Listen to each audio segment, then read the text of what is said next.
یہ جو لوگ کہتے ہیں نا قرآن حدیث سے خود سمجھو، رات ہم آ رہے تھے ایک جگہ سے، تو رات نہیں کل دوپہر کی بات ہے، ایک بندے نے مجھے کہا مولانا فرقے تو بہت بن گئے ہیں، ہر بندہ کہتا ہے میں حق پہ ہوں، بس قرآن پڑھو جو سمجھ ہے اس پہ عمل کرو۔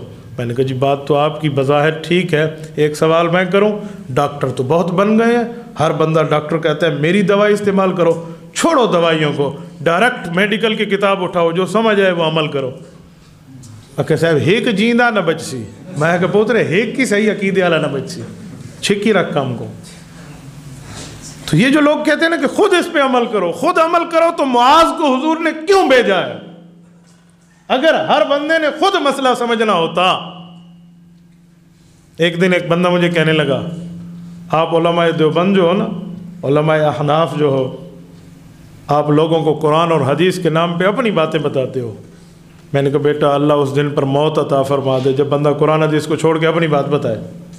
تو سادے بندے، علماء تو قرآن حدیث کی تشریح کرنے والے ہوتے ہیں، تشریح میں وہ بات سمجھاتے ہیں کہ اس بات کا مطلب کیا ہے۔ کہتے جی نہیں، بس جو قرآن اور حدیث میں لکھا ہے وہی مانے۔ میں نے اسے کہا میرے بھائی تیرے مولویوں نے کوئی کتابیں لکھی ہیں؟ کہتے جی بہت سی لکھی ہیں۔ میں نے کہا کیوں لکھی ہیں؟ تیرے مولوی صرف قرآن اور حدیث کا ترجمہ چھاپتے، بس قرآن کا ترجمہ چھاپو، سیاستہ کا ترجمہ چھاپو۔ انہوں نے کیوں لکھے ہیں مسئلے؟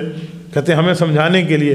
میں نے کہا تیرا مولوی سمجھانے کے لیے لکھے تو ماننا جائز ہے، امام ابو حنیفہ صحابہ کا شاگرد 1400 سال پہلے لکھ جائے تو ناجائز کیوں ہو جاتا ہے یار؟ ناجائز کیوں ہو جاتا ہے؟ تو امام اعظم ابو حنیفہ رحمہ اللہ جب آئے، انہوں نے ان جیسی احادیث کو لے کر بنیاد بنائی اور قرآن اور حدیث میں چھپے ہوئے مسئلوں کو نکال کے لکھنا شروع کر دیا۔